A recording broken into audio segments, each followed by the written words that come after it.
Sige, Sec Jen, nagsimula na po ang sesyon kahapon. Kumusta po so far po yung tatlong inihain na impeachment complaint? Ano na po ang disposisyon ng inyong opisina muna? Yun po, ayos na po yung tatlo, no? Anytime pwede ko na po i-transmit kay House Speaker. Ang binibigyan ko lang po ng time ngayon ay yung mga nag-request na House members na kailangan pa nila ng kaunting panahon pag-aralan yung mga tatlong complaints na pinail earlier. At of course, they are also planning to file another complaint, no? Yun po ang tinatawag nating fourth complaint na ang gusto po nila ay foolproof na complaint at maaari po na mas marami yung nag-endorse. Kasi po under our rules, if 1/3 of the House members, that's about 103 members po ng House of Representatives, diretso na po sa Senado yun. Itatransmit na po sa Senado. Pagka nakuha nila ang 103 signatures or endorsers ng kanilang complaint. So, maaring ganun po yung balak ng iba nating House members. Opo, that's really a new development. Ano po, kasi ngayon nagbigay ho kayo ng detalye na yung third mode ang pwede pong gawin nito pong mga kongresista na kumausap po sa inyo. Ano po, bago opo. Sige, so ito po yung kumbaga mas mabilis na pamamaraan para maipanik sa Senado ang impeachment complaint.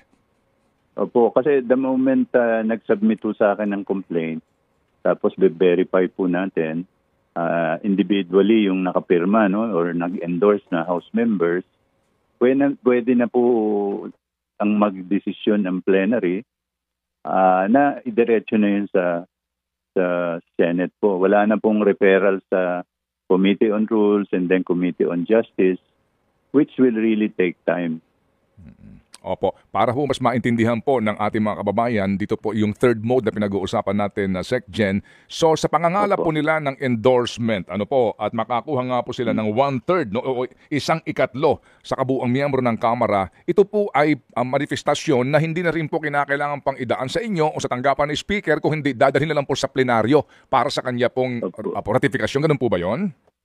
Dadaan po sa aking opisina dahil ibe-verify po namin kung yung talagang nakapirma ay yung tao na yon. Okay, opo. Hindi naman mahirap yun. Magtatawagan lang kami o yung iba pupunta sa aking opisina and then sasabihin sa akin, ako yan nakapirma na yan and I am endorsing that complaint. Opo. That can take a few hours lang po. Opo. And then, kapag po na-verify ninyo ang lahat ng mga lumagda doon po sa naturang impeachment complaint na ito, hindi na po ito ipapanig pa sa Speaker's Office, kung hindi idadaan na po ito sa plenaryo para po sa kaukulang pong approval, kumbaga. Opo. Okay, sige. Kasi po yung normal route po, I will transmit to the Speaker. The Speaker has 10 session days to refer it to the Committee on Rules, no? And then Committee on Rules, bigay po yan sa plenary. Plenary refers it to the Committee on Justice. The Justice Committee has 60 session days to decide, which to recommend to the plenary, And then plenary, pwede magkaroon pa ng discussion dyan, debate, kung i-refer na yan sa Senate or yun po. So, by the time matapos po yung proseso na yun, baka kapos na po yung oras. Kasi we have only a few remaining sessions dito sa 19th Congress, Like ito pong from January 13 to February 7, ang po lang, 4 weeks po yan, 3 times 4, 12 session days. Tapos po yung pagbalik nila, June 2 to June 16, 2 linggo lang po yun, bali 6 session days. So, ang remaining na lang po, kung hindi nyo bibilangin yung kahapon, is 17 session days. Opo. So, So, kumbaga yung materiality of time, ay napaka-importante. Sec Gen, ito lang po. Theoretically po, kung sakasakali po na wala ang fourth complaint at yung third mode na iyan, meron ba kayong sa inyong palugit sa inyong panahon to act on the three complaint para po sa actual na referral nito and yung disposition na po ng speaker dito po sa complaint na ito at maging sa Committee on Justice para po magkaroon ng closure itong isyung ito? Well, Pwede po naman i-transmit na itong tatlo, no? Yun na, iniintay lang natin itong pakiusap ng ibang House members na mas magpapadali po sa impeachment complaints, no? Yung pagproseso po sa House of Representatives. Kasi po, alam niyo naman, pag nasa sinalang po yan sa Committee in Rules, pwede magkaroon dyan ng debate. Tapos sa plenary po, yung mga House members na kontra o pabor, may mga suggestions po yan. So, hindi ho automatic yan na pag na-refer sa plenary, tapos na po, no? And then, pag na-refer po yan sa Committee on Justice, bibigyan ho ng Committee on Justice ng pagkakataon sagutin ng mga involved, no? At mga witnesses po magte-testify. Kaya nga ho, they're given 60 session days. So, doon sa binilang natin, medyo kapos na po yung oras. Tapos po, pag ni-refer sa Senate yan, tinansmit sa Senate, they also need time to organize the impeachment court, approve the rules, di ba po?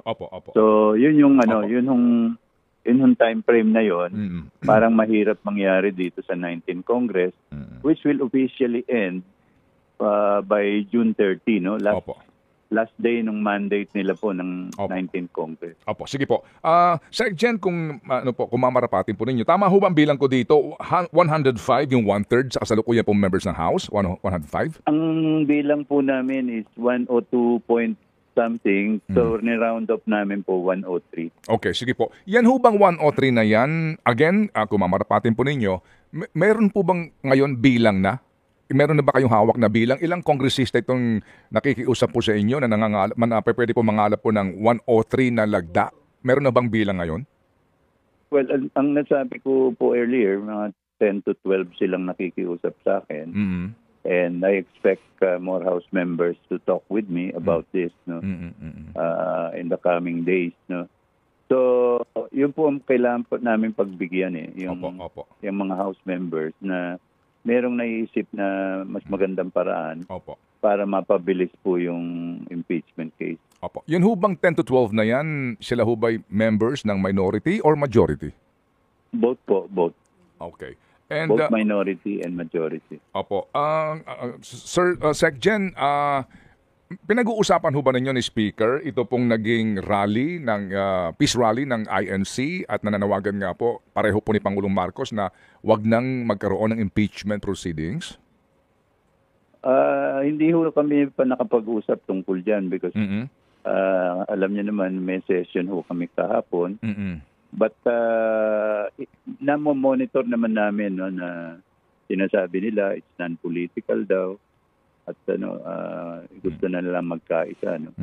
Nakikisa naman ng Congress sa call na yon, no. Pero yun nga, hindi mo maiwasan na ang House of Representatives po ay ating vanguard, no. Vanguard po yan, inelect po yan ng mamamayan. Ang mandate po niyan ay hindi lang pumasa ng batas, may oversight functions din po yan, no? Tinitignan po nila kung tama yung, kunyari, ginagawa ng mga government officials, yung paggamit po ng kanilang pondo, kung naaayon ho yun sa batas. So, yan po ang inherent powers ng House of Representatives under the principle of check and balance. Opo. So, yun po ang inyo pong pananaw dito po sa naging National Peace Rally, no, ng INC. Ano ho naman po kaya, kung meron man, reaksyon dito ang Kamara, ang inyong opisina, Office ni Speaker, doon sa naging survey ng SWS na mas malaki ang bilang ng mga Pilipinong pabor umano sa impeachment ni VP Sara? I think yun yung nag-encourage dito sa mga House members to talk to me and say, wait for our complaint, no, or wait for the fourth complaint that we will endorse. Kasi kung may support na talaga ng mamamayan, nagbigay ng lakas ng loob to sa ating mga House members na talagang seryosohin itong impeachment complaint na ito. Opo, sige po. So Sec Gen, ito pong linggong ito will be crucial sa mga decision po na gagawin ng mga miyembro ng Kamara, considering nga po na ang inyo pong last day ng session bago po ang bakbakan sa halalan Pebrero 7. Opo, Pebrero 7 po, yun yung last session day, no? At by practice po kasi, nag-e-end ang session, not necessarily on Friday, February 7, pero Wednesday pa lang po nag-a-adjourn na.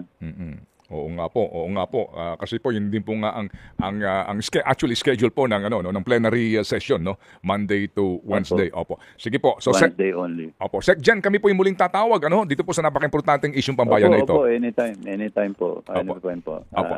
Opo. Okay. Salamat po, Sec Jen. Thank you. Mabuhay. Thank you po. Opo, thank you. Si Secretary General ng House of Representatives, Reginald Velasco.